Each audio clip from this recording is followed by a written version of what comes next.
Hey, what's up? I am Sgt Dee from Anthrax, and you are watching Loudwire. Hey everyone, Gruhamed here from Loudwire, and we've got Sgt Dee of Anthrax for some Wikipedia fact or fiction. Are you ready to set the record straight? Sure. Awesome. I'll just start off by saying it's all true.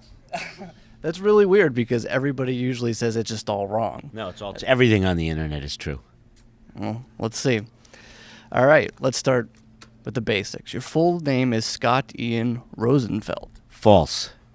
It used to be. It was legally changed to Sgt Ian. Okay, well, it's been legal. That's sort of like, we call it friction or Okay.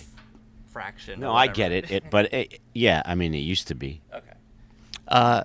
At 12 years old, you discovered the Ramones, and at that point, you knew that you could become a successful musician as well. That's kind of a really broad way to put it. Okay. So I'd have to say kind of fiction or friction, because, yeah, I was a Ramones fan, but it was Kiss more so that made me, like, put me on the path that I wanted to never stray from, basically, and I felt like this is what I have to do with my life. And I felt more kinship to the Ramones in that Kiss put me on that path, but I didn't ever expect to blow fire or spit blood. That seemed kind of out of reach, but the Ramones looked like me. They wore leather jackets and Levi's and had long hair, and they lived in Queens, so that seemed much more reachable to me as a kid. Cool. It says that your younger brother Jason was initially involved with Anthrax for a little bit. He was.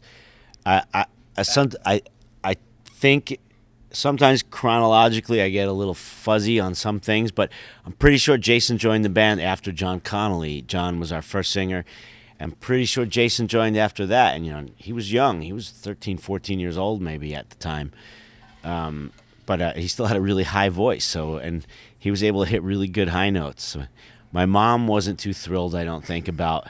She wasn't thrilled about me being in a band, let alone her younger son like being in a band and being out late and playing shows and all that. So I mean, I don't know that we didn't. I don't think we ever really think that was going to be the forever situation. It just really couldn't be. But yes, Jason was in the band. Awesome. You attended Bayside High School and graduated in the same class as former Anthrax members Dan Lilker and Neil Turbin. I could be totally wrong, but I think Danny was a year behind us. Okay. I'm not sure on that one. Neil, yes. I feel like because Danny's younger than me. Danny was born in '64, and I feel like I'm pretty sure Danny was a year behind because I think I have my high school yearbook and I don't think his picture's in there. I think he graduated a year after me, maybe. Okay. But I'm a little confused. Again, I'm a little fuzzy on that. All right. So maybe here or there. You and Dan Lilker came up with the name Anthrax after seeing the disease listed in a biology textbook. Danny learned about it in biology class and told me about it. We used to walk to school together all the time, like every day. And he told me about Anthrax, and I just remember thinking it sounded really cool. Like it sounded like a great name for a metal band because nobody would know what it was back then. And and I used to say to him all the time, when your band White Heat breaks up, we're going to start a band called Anthrax because Danny was in a band called White Heat. And he would say, my band's not breaking up. And, history proved him wrong. His band broke up. It said that it was your decision to let Dan go from the band. No, due to his lateness, sloppiness, and unprofessional behavior. No, that would have been Neil Turbin's decision. Okay. Granted, at the time when it happened, Neil took it upon himself to make that decision and actually fire Danny. But none of us were thrilled with that decision.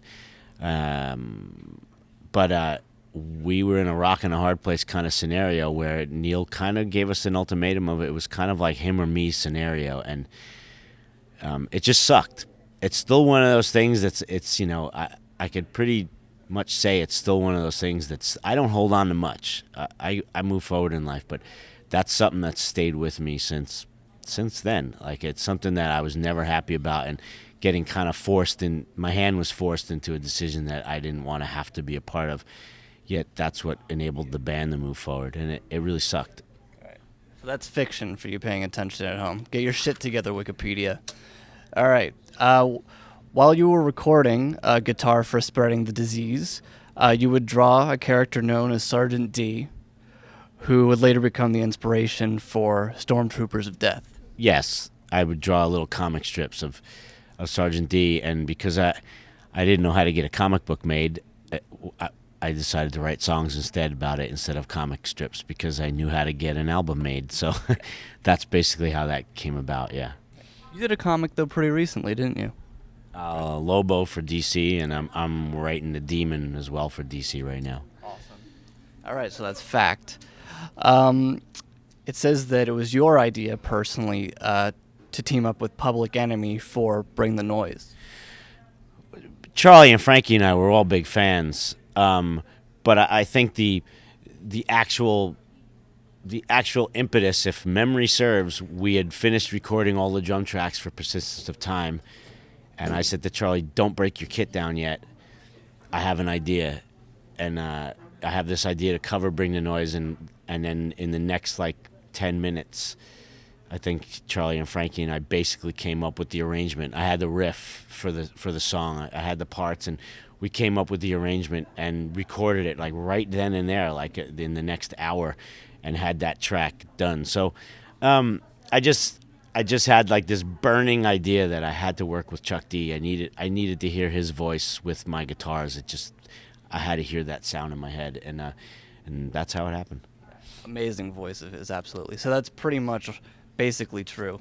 It said that Metallica's James Hetfield once told you that the song Only was a perfect song.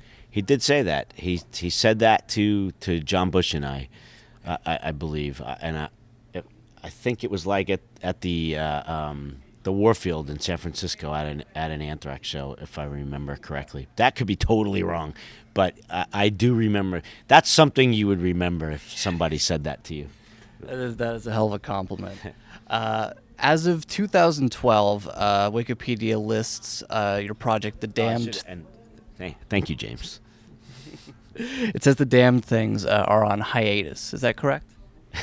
Yeah, that's an easy one. You could just Google any one of the bands involved in The Damn Things, and you could just find our schedules and know that, yes, we are on hiatus.